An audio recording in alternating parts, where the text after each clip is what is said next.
All right, down to the final topic of the course, which is how to find volumes of rotated or revolved not surfaces, sorry, that's Calc 2, finding the area of the surfaces. Trying to find the volume of rotated shapes. Meaning, suppose you've got a region,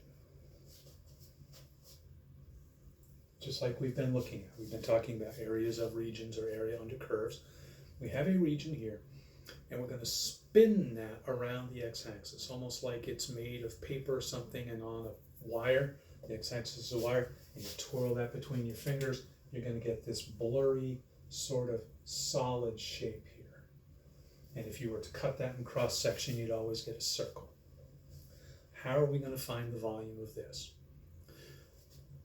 Like we always do when we're using integral calculus, we're looking at dividing something up into a bunch of smaller pieces, finding the area, this time the volume of those pieces, and then adding them all up and looking what happens as the number of them goes to infinity.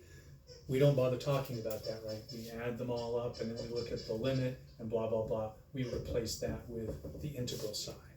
So let's look at how that works here. And you don't need to write any of this down. You don't need to be taking notes on this one. This is the concept. At the very end, I'll give you the formula. That's all I'll expect you to understand from this, or I'll expect you to remember specifically. We've got a function here.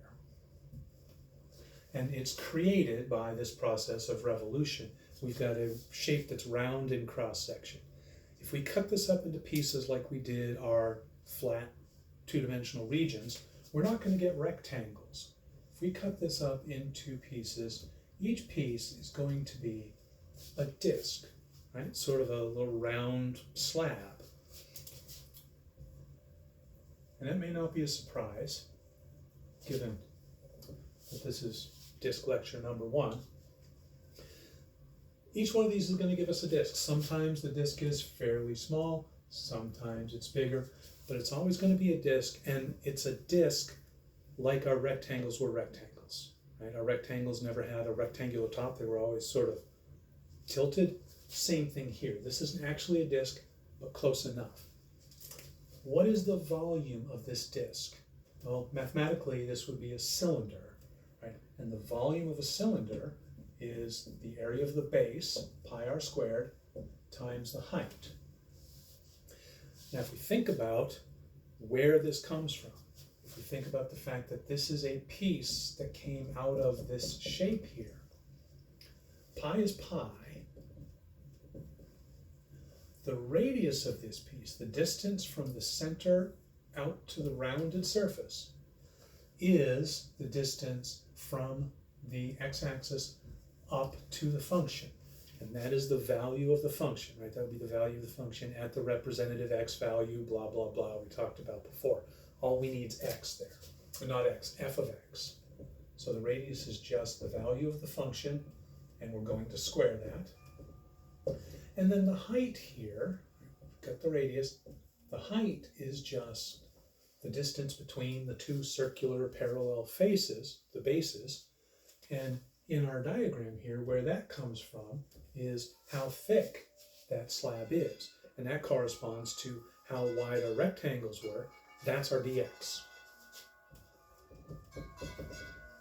So the area of each of these cylinders is pi times the value of the function for some value of x squared times dx. Well, then we're going to add all of those up and take the limit as the number of them goes to infinity. That's our integral. So we're going to do our integral from wherever we start to wherever we end, whatever the limits of that region are. We're going to have the function squared dx, and let's just pull the pi out front. Pi is a constant. It's the same every single time. So we'll just leave that out front. And this is the takeaway. Not all shapes are going to be able to be handled like this. We're going to look at 2 other methods that we'll need for different situations.